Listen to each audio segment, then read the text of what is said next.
yaitu Undang-Undang Nomor 39 Tahun 2008 tentang Kementerian Desa, tentang Kementerian Negara, mohon maaf. Yang kedua adalah Peraturan Presiden Nomor 85 Tahun 2020 tentang Kementerian Desa, Pembangunan Daerah Tertinggal dan Transmigrasi. Yang ketiga adalah Peraturan Menteri Tenaga Kerja dan Transmigrasi Nomor 8 Tahun 2014 tentang pedoman penyelenggaraan pelatihan berbasis kompetensi. Yang keempat, Peraturan Menteri Desa, Pembangunan Daerah Tertinggal dan Transmigrasi Nomor 9 Tahun 2016 tentang pelatihan masyarakat. Lanjut, Mas. Nah, ini mekanisme dan tata cara yang inisiatifnya dari pemerintahan desa. Kebetulan kami pemberdayaan mandiri ini terbagi dari 4 inisiatif. Satu inisiatif dari pemerintahan desa itu sendiri. Yang kedua, inisiatif dari pemerintahan pusat. Tadi sudah disampaikan dalam bentuk video tentang kepengurusan BUMDes. Kemudian yang ketiga, inisiatif dari TPP itu sendiri. Yang keempat adalah inisiatif dari kerjasama perguruan tinggi, swasta, dan kerjasama dengan Kementerian Desa. Ini mekanisme yang pertama, mekanisme dan prosedur pembelajaran mandiri oleh TPP dari inisiatif pemerintahan desa, di mana pemerintahan desa membutuhkan suatu pelatihan yang ditujukan kepada dinas setempat, kemudian dinas setempat itu akan menyurati kepada Kementerian Desa, dalam hal ini BPSDM. Nah, karena ini pemerintahan desa membutuhkan pelatih, di mana itu nanti pelatih ada 2, yaitu TPP ataupun PSM, makanya pihak BPSDM akan menyurati kepada TAPM pusat dan juga pada balai. Karena kami ini menyusun tentang TPP pusat, maka kami akan membahas tentang TAPM pusat, TAPM atau TPP. Dari TPP pusat akhirnya menindaklanjuti surat tersebut pada TAPM provinsi, yang kemudian kepada TAPM kabupaten. Karena dari TAPM kabupaten inilah nanti pihak pelatih akan disusun di sini. Nah, tentunya ini akan koordinasi dengan pendamping desa dan pendamping lokal desa untuk mencari informasi yang sebanyak-banyaknya tentang pelatihan yang dibutuhkan oleh pemerintahan desa tersebut. Nah, feedbacknya kemudian TAPM kabupaten akan mengirimkan nama-nama pelatihnya kepada provinsi dan kepada pusat, yang kemudian TAPM pusat BPSDM. Yang selanjutnya BPSDM akan membuat surat tugas yang akan ditujukan kepada dinas dan pihak pelatih bisa melaksanakan pelatihan tersebut di desa dengan pemberitahuan dari dinas tersebut.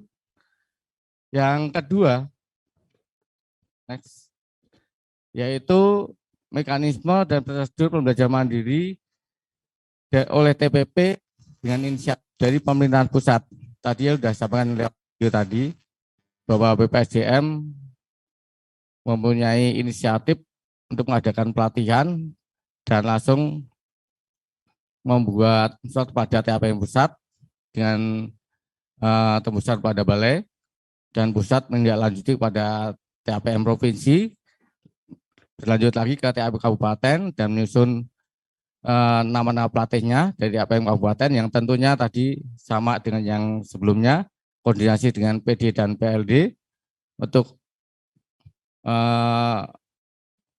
mencari informasi apakah memang perlu nanti misalkan pelatihan BUMDes tadi ada pelatih dari pihak BUMDes lainnya yang bersedia untuk menjadi pelatih, sehingga bisa jadi kolaborasi.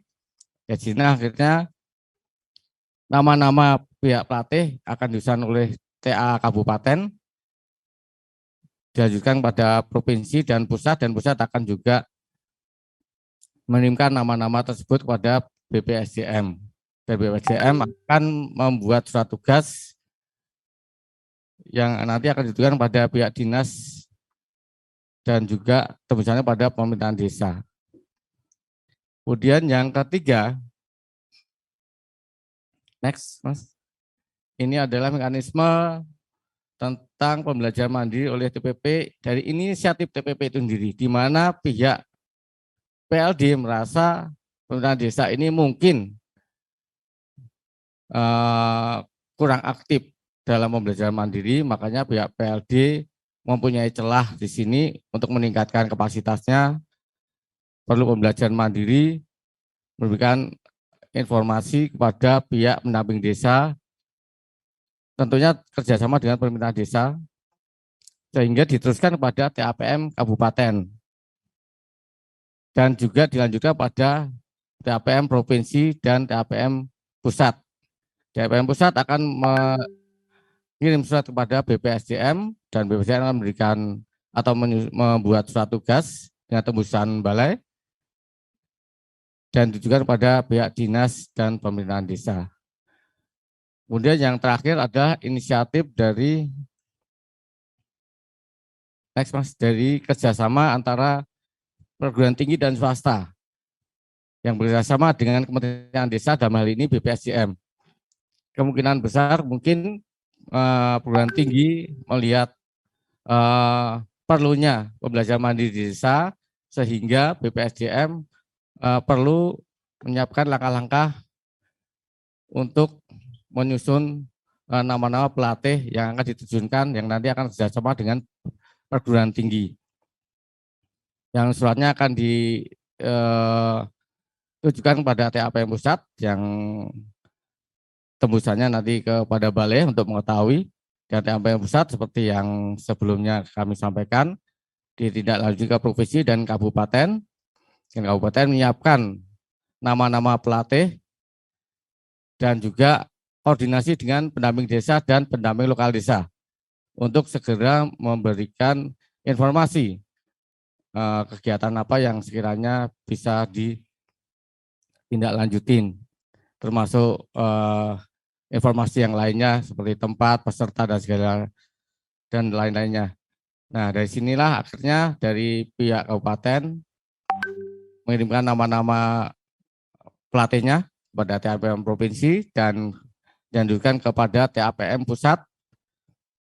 Yang selanjutnya TAPM Pusat akan membuat surat kepada BPSDM, dan BPSDM akan membuat surat tugas yang ditujukan kepada dinas dan pemerintahan desa dengan tembusan balai.